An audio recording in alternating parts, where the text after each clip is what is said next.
dari jam istirahat, kemudian bisa istirahat, kemudian istirahat untuk makan siang, kemudian dilanjutkan dengan diskusi tentang kelompok. Sampaikan apa yang mau kita bahas ini, Bapak dan Ibu, ini bagaimana agar potensi Gunung Kidul, potensi masyarakat Gunung Kidul yang kaya dengan kayu raya tadi, subur, paling tidak melebihi umum. Yang kedua, dengan kata-kata bisa lestari. Nah itu lestari. Jadi meskipun dimanfaatkan untuk dibeli dengan harga tinggi, berarti tidak habis, gitu. Nah ini yang menjadi pokok pembicaraan dari orientasi ini yang kita mulai hari ini. Yang pertama, kami juga menyampaikan terima kasih yang sebesar-besarnya karena kami sebagai kelompok yang baru dikenalkan dengan IPANAR. Jika apa yang disampaikan Bapak tadi menjual kayu, ada yang dibeli dengan mahal tetapi diberikan dengan murah. Karena apa? Karena ini memang informasinya yang belum sampai ke sana. Ini yang pertama. Harapan saya tadi disampaikan kurang hubungan, memang betul belum ada hubungan. Setelah ada hubungan, insya Allah Pak, ya insya Allah nanti di Pantara tidak langsung, tetapi kan punya kelompok-kelompok. Harapan saya seperti itu. Dan harga kayu ini akan lebih baik karena selama ini Pak, yang namanya menjual kayu, petani itu hanya kilo-kilo, tidak tahu itu medelingnya berapa, bulatnya berapa, nggak tahu sama sekali. Gulai gede ini baru kan seperti itu.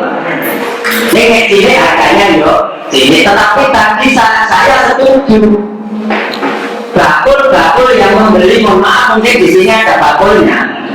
Ini memang petani nggak tahu sama sekali. Assalamualaikum warahmatullahi wabarakatuh. Kami pulau Mbak Selamat di Pura Tarik Kantor Seperti Mbak Selamat. Alamat pulau di Kambang kasar nomor kali panuan bagian di tanaman pangan atau hijau. Kadang bulan kemarin berikutnya nanti kamu rebutan kalian terkait panjang pada ini membangun bukan bilik kerawan pun bapak kamu dengan berbilik takkan temen nanti pemberhati nanti petani mendolen kang saya. Assalamualaikum warahmatullahi wabarakatuh. Nama pulau Sukaci. Pulau saking cari di sosok ini masyarakat itu setengah-setengah Pak. Biasanya kalau masyarakat pertanian masyarakat desa kalau dengar LSM itu takut Pak. Dan juga masuk tinggal pulau Manggatos ini, masyarakat petani itu perlu peningkatan masalah sosialisasi kayak penyuluhan Pak. Betul sekali apa yang tadi disampaikan oleh Pak Bambang bahwa untuk bukan rakyat itu anggaran Gunung Kidul itu adalah bukan rakyat Pak. Salah satunya terus mereka memiliki kita kadang-kadang masalah sosialisasi dan penyuluhan dan penyuluhan mereka sosialisasi mereka membangun cara menurut di Bantaran tidak lewat pemerintah Pak. Dalam arti minimal itu pemerintah dusun minimal Pak. Kalau bisa ya pemerintah desa karena mungkin dari perangkat desa, dari perangkat perkebunan, kemudian perkenalkan, nama saya Terwono dari belakang Bulan Masuk. Di sini saya sebagai ketua Ketua Organisasi Akta kami untuk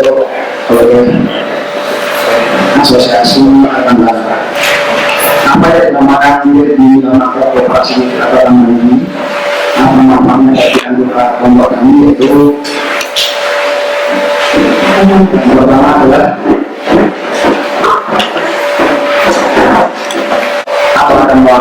CU yang disebutkan oleh kelompok kami binaan di Bantara yaitu dari Asosiasi Bantara.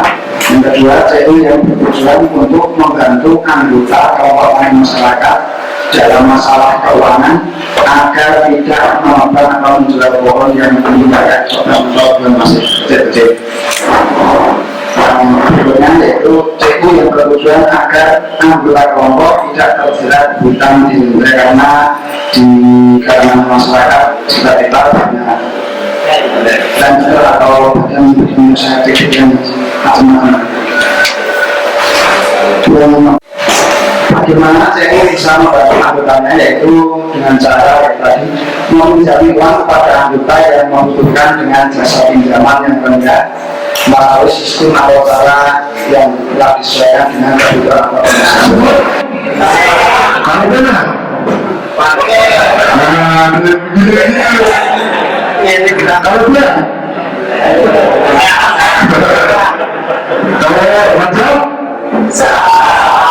kalau benar, duduk tunjukkan berdua semua. Oke, kemudian saya benar-benar juga, akhirnya saya membantu ada beberapa yang sementara itu punya ada berapa semuanya kita mau menjual, jadi kita harus tahu harganya.